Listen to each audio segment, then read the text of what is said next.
As I've stated earlier, biparental reproduction would totally miss its point if it tolerated incestuous mating, which could easily become obligatory in a social structure based on attachment between the members of the core family. So we should not be surprised that instinctive incest barriers are quite common among social animals. They all imply inevitably a dissociation of previous attachment partners. Among the strategies here deployed, we have to distinguish those which are called into action before the reproductive age from those operating after the onset of sexual maturity. The former are the most common ones. The youngsters just emigrate in time. From the perspective of the Zurich model, they are quite easy to understand. In the course of the autonomy cluster gaining strength, both enterprise and independency are growing, thus exciting the curiosity to meet new social partners and simultaneously reducing the tolerance for too much nest warmth. If all this occurs before the onset of sexual maturity, incestuous mating will be efficiently prevented.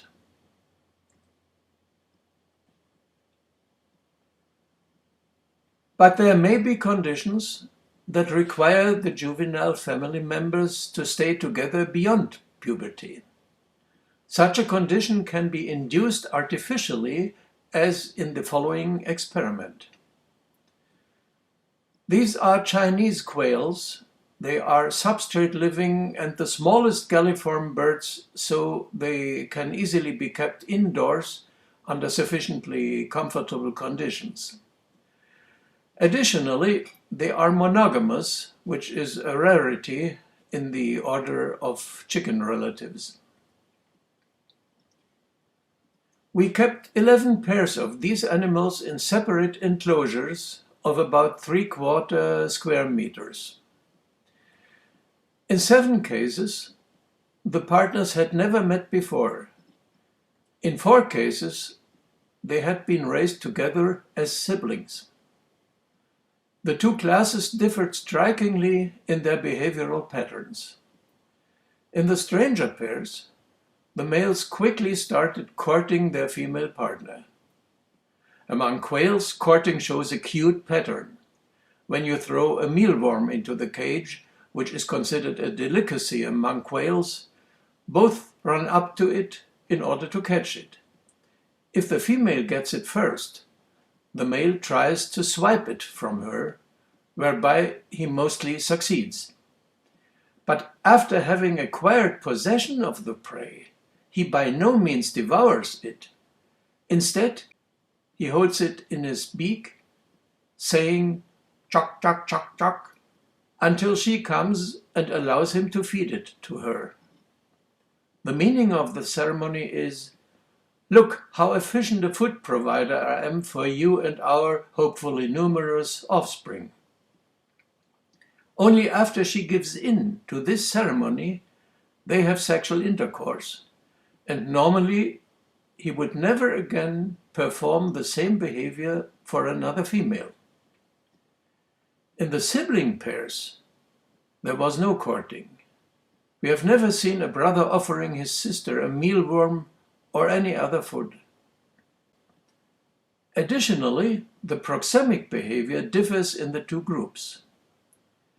If, in a little cage at the head of the enclosure, a strange male is exposed to the pair, the following picture ensues. I show here only the behavior of the male partners of the respective pairs. The one who had just gotten to know his female cage partner treats the newcomer as a rival.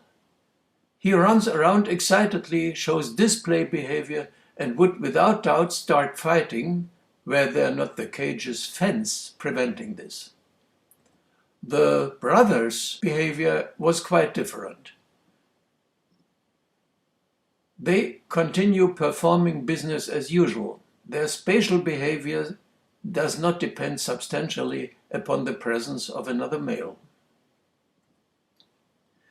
The position of the animals was continuously recorded by a video camera suspended from the ceiling. The picture shows contour lines that are to be read like a geographic map. The lines in black stand for hills, as it were, whereas red lines indicate valleys. A hill means that the male can be found at this location more frequently in the presence than in the absence of a rival. Valleys are avoided with a rival present. Unfortunately, due to a bug in the program, the sibling graphics is plotted a little too far to the left, which, however, is irrelevant in the present context. Now, what happens if we expose a strange female instead of a male? At first thought, we would expect the two diagrams to simply exchange. The stranger is obviously in love with his bride and should therefore ignore the foreign female. The brother, on the other side, should see an opportunity to find a better mate than his boring sister. But no, this is not what happens. Actually, in only one of the 4 pairs averaged in the right diagram, the brother got somewhat interested in the foreign female. The other 3 acted as if they were somehow erotically numbed in their sister's presence. The stranger's behavior was even more disappointing considering his reputation as a member of a monogamous species. He showed no intentions to court the other female, to be sure. Instead, he obviously intended to rape her. And from our knowledge of free-living quail behavior, we have no doubt that he would have done so were he not prevented by the fence. This expectation is supported when we look at the behavior of the paired females. What one should know is that sexual interactions occurred not only in the stranger pairs, but also, albeit belatedly, among siblings. In the latter case, it occurred in a rape-like fashion without preceding courtship. This is a captivity artifact. Under natural conditions, the siblings would have parted long before. But as it stands, there they were, and so after a while in both groups the females were hatching. When we then exposed a foreign male in the outside cage, the females responded in a distinctly different way. On the left side, they kept to the rear of the enclosure, as far as possible away from the stranger, which was a wise decision in the face of the risk of being sexually attacked. The sibling females, however, were definitely interested in the guest. And as we can tell from the way they carried on, they expected to be courted by him. The reason that this effect is not expressed more strongly lies in the behavior of the respective brothers. They excitedly chased their sisters around the cage as soon as these dared, soliciting the stranger. This is a clear-cut expression of jealousy, an affect that, by the way, is phylogenetically as old as attachment. So, although the brother has not formed a courting relationship with his sister, nevertheless, the view of a familiar female leaving her nest where she is supposed to hatch eggs is just too much for him to tolerate. So what do these observations tell us? Bonding established in early childhood has an inhibitory effect on the forming of marital bonding. But attachment established by a courtship with a stranger does not.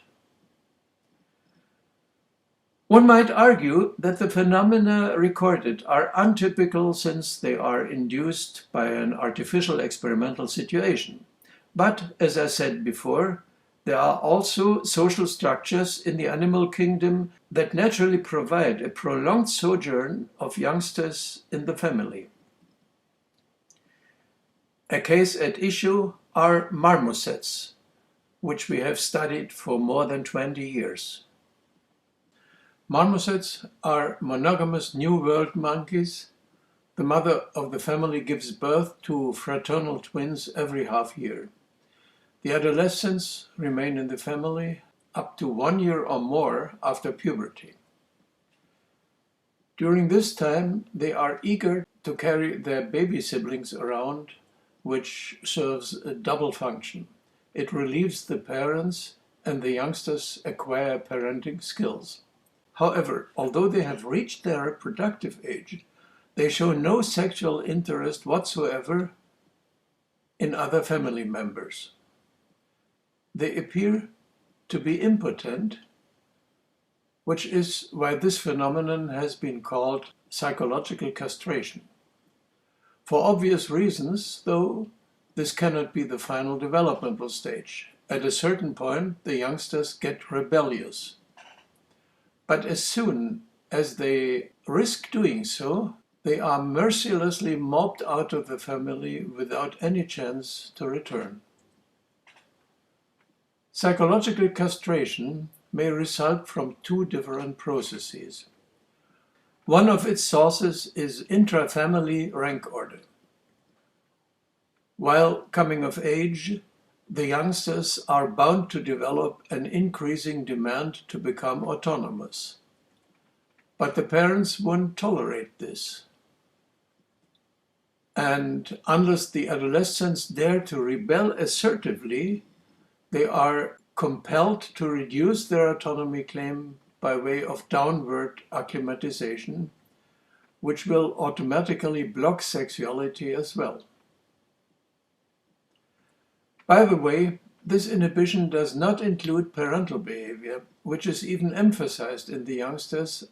After all, its training is probably the reason for the prolonged sojourn inside the family. It can be doubted, though, that the readiness to carry baby siblings around is motivated by a genuine striving to protect them. It looks more like playing with dolls. But at any rate, it qualifies as altruistic behavior, and how this is in detail wired inside the Zurich model remains to be elaborated. While psychological castration can, in the way demonstrated, quite well be accounted for by familial rank order, it turns out that the latter is not the only cause of the inbreeding prevention observed.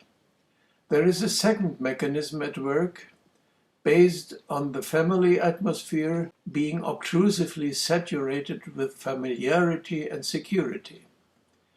If in such a constellation independence comes up, it is bound to create strong security aversion, which ought to trigger emigration. But as long as the youngster does not dare to take this step, he or she had better acclimatize his independency wishes back to home sweet home, which again will have the corollary of suppressing sexual interest. As a matter of fact, if you put two marmoset siblings of opposite sex alone in a cage, well away from the rest of their family and especially from their dominant parents, you can wait for years and no sexual activity will take place between them. But you only need to confront one of them with a strange sexual partner, and you will get your first copulation in less than a minute. By the way, acclimatization to sibling familiarity does also account for the behavior of our quails. This is interesting insofar as the normal lifestyle of quails does not provide a prolonged togetherness of sexually mature siblings. It is a captivity artifact in the quail case, and, remarkably, nevertheless, the mechanisms are available that, in the marmoset case, are part of the natural incest-preventing mechanism. The dynamism underlying psychological castration can be a source of quite dramatic events. In one of our marmoset families, the father had died. We introduced a foreign male, and the mother accepted him as a mate. But at this juncture, psychological castration in the eldest daughter broke down. She started ovulating, the stepfather copulated with her, and she gave birth to a baby. What had happened? The foreign male had apparently upset the uterine family atmosphere, and the mother was no longer able to maintain alpha power over the daughter's autonomy wishes. The usual serene companionship, otherwise so typical for a marmoset family, was deeply disturbed. Both females kept threatening and assaulting each other, and eventually the tension accumulated in a catastrophe. The infant, naively trusting his grandmother, begged to be carried around by her, as it is the custom in a marmoset family. And the next thing anybody knew was this scene. The old female had killed her grandchild and was in the act of cannibalizing it. A little later, she harassed her daughter so fiercely that we had to take the latter out of the family, since the enclosure prevented her from fleeing. Only after this intervention, peace was restored. On such occasions, one can sense the volcano that seethes below the familial idyll painted in conventional attachment literature.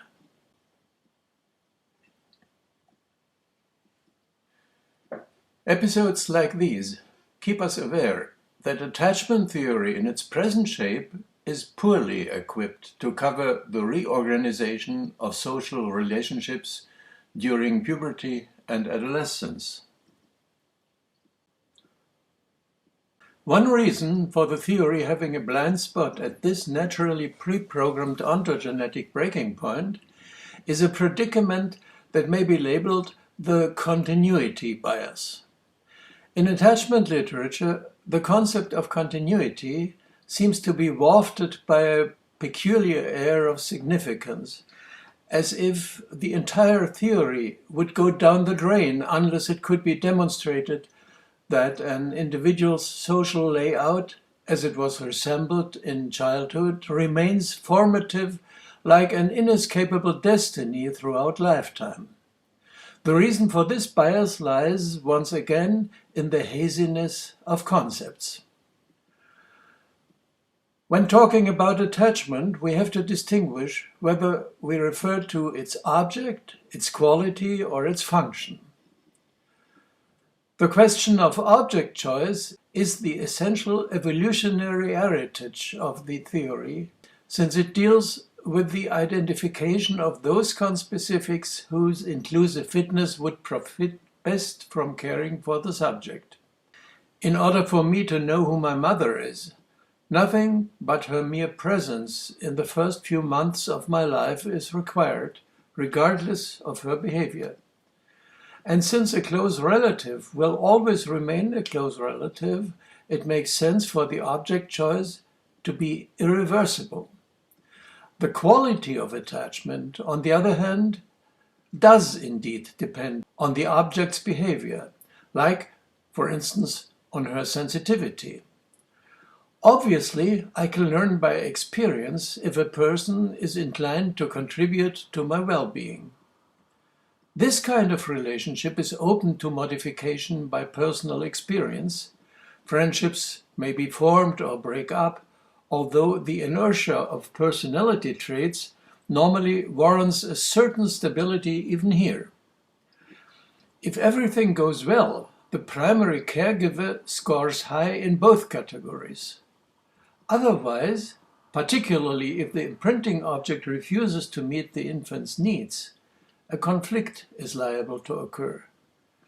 Attachment is then formed nonetheless, but its quality is insecure. Thus, the Ainsworth patterns A and C come into being. Finally, we must distinguish the function of bonding. Here we have to consider that although the primary attachment objects remain the same, the way we approach them undergoes a maturational change. The focus of intimacy is shifted from the core family to the spouse. Affect, already known well to the authors of the book Genesis.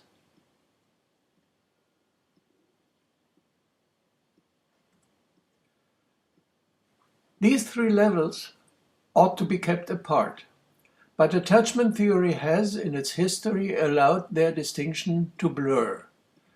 The question of object choice has faded away.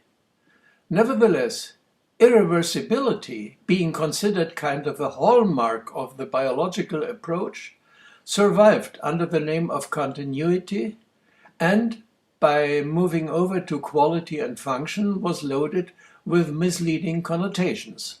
With respect to quality, it became kind of a null hypothesis that the original ABC typology ought somehow to live on in the categories of adult attachment, although everybody knows that this expectation is far from being supported by empirical evidence.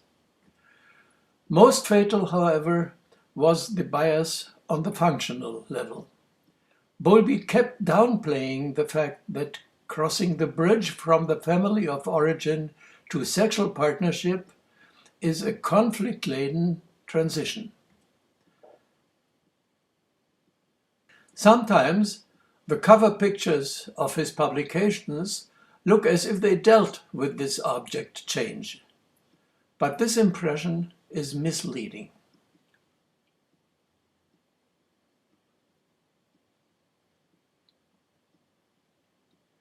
In actual fact, it was Bowlby's firm conviction that whenever an individual breaks or even loosens a bond, this spells catastrophe or pathology. Why eroticism is eager to escape from homely intimacy, why a daughter does not seek and find gratification with her father, or a brother with his sister, is an issue hardly discussed even as a footnote in attachment literature. Bowlby's conceptualization might be visualized as follows. Out of the familial atmosphere grows a personality that somehow continues the parental lifestyle. The social uterus is never abdicated, but only expanded by further bonds that grow out of it as kind of offshoots. In reality, development proceeds in a more complicated, although more interesting way. As it is often the case in nonlinear systems, ontogenetic maturation proceeds in qualitative phase transitions. In the course of ripening sexuality, development undergoes a systematic instability in which two transitions require mastering, from omega into alpha hierarchy, and from attachment to primary imprinting objects into secondary partnerships established with initially strange persons. This is at least what we observe in social animals. It must be admitted, however, that due to a singularity in the cognitive evolution of our own species, our social outfit has been recast in a way that somehow blurs the effects just outlined. This transfiguration is interesting enough to be briefly mentioned here, although it is far too intricate to be treated at length. It has to do with the phylogeny of time experience. Let this be the axis indicating possible time addresses of perceptual or imaginary mental representations. The vast majority of animals don't behave as if they had such addresses at their disposal. They don't evince a capability to incorporate future events into their behavioral management. They can learn from past events, to be sure.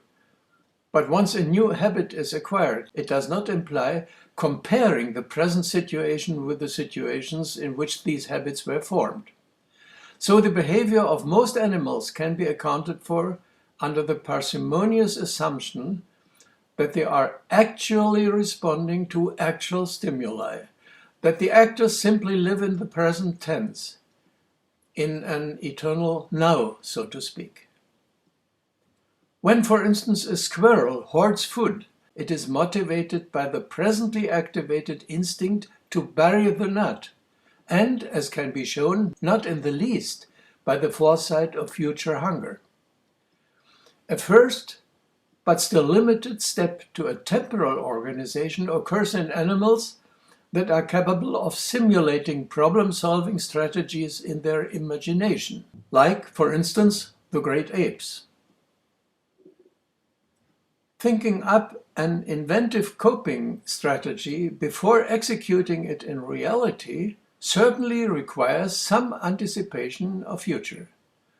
But it is crucial to understand that even in the great apes, the time frame of foresight is strictly confined to the present motivational state. As Christoph and Hedwig Bösch have shown in the Thai National Park at the Ivory Coast, a chimpanzee with an appetite for nuts that grow half an hour away may carry a stone with him, anticipating the necessity to crack them. When he is satiated, however, he carelessly drops the stone and moves on to some other activities. Once the present need is satisfied, the anticipated future implodes back into the present tense. Only man, starting presumably with Homo erectus, is not only capable of designing inventive coping strategies in the service of present wishes, but he can also transcend his actual mood and incorporate future need states in his planning. It is for this reason that he can deal with fire, not because he is smart enough to kindle it, but because only he understands that you have to collect wood when you are not yet freezing. The idea that only man is famished even by future hunger is respectably old. It dates back to the 17th century when it was first put forward by the English philosopher Thomas Hobbes. At a conference on the biology of moral in the late 1970s, I have proposed the same idea, being unaware of its history. None of the colleagues who took up this proposition was familiar with Baroque philosophy either, and thus, although it ought to be named after Hobbes, it is now being discussed under the heading of Bischof-Köhler hypothesis, with reference also to Wolfgang Köhler, who had pronounced a similar conjecture in his chimpanzee report, and to Doris Bischof-Köhler, who had shown experimentally that the awareness of future ego states, referred to as mental time travel, develops in ontogeny around the fourth birthday, concomitantly with and structurally related to a theory of mind. Basically, the Bischof-Köhler hypothesis states that the crucial cognitive acquisition distinguishing our own species from other animals is the anticipation not simply of future events, but rather of future desires. Now, how does this interrelate with the continuity issue? The point is that in order to provide a bedrock for mental time travel, a substantial restructuring of ego identity was required. A chimpanzee need not reflect upon his own desires. He may be in a tranquil mood just now and throw a temper tantrum in the next moment, without becoming aware that it is his ego that undergoes a change.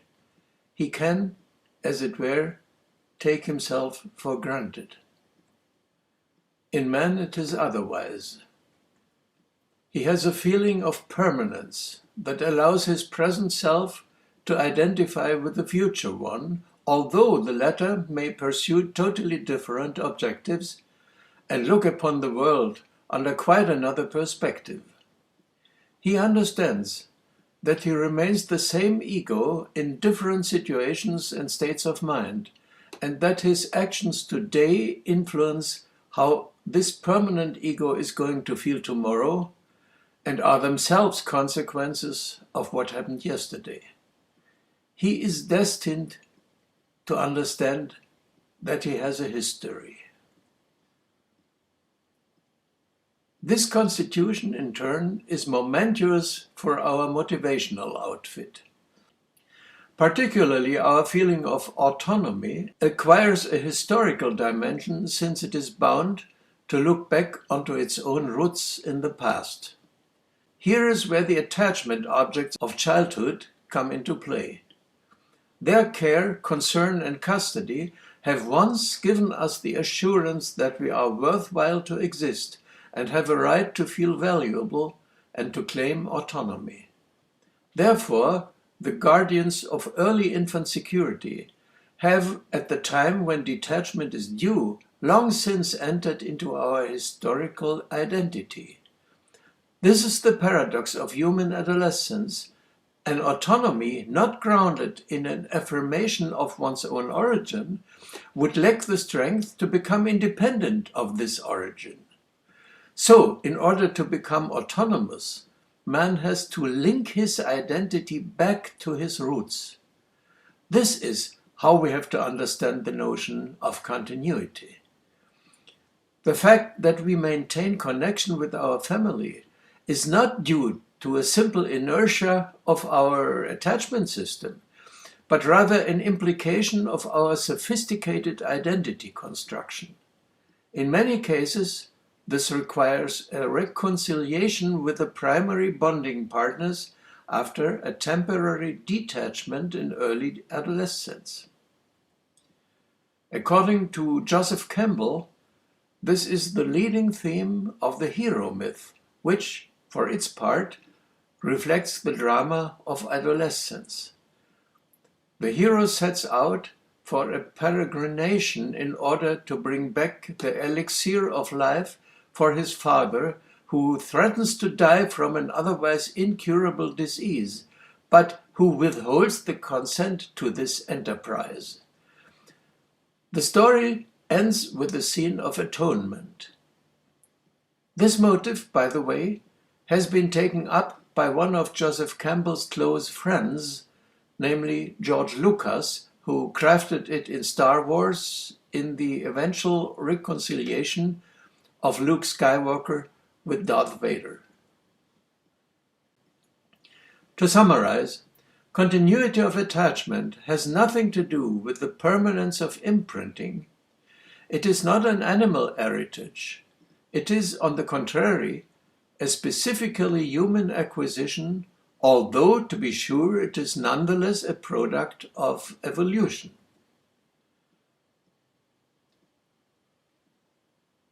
Another substantial difficulty connected with adolescence is the riddle of secondary attachment.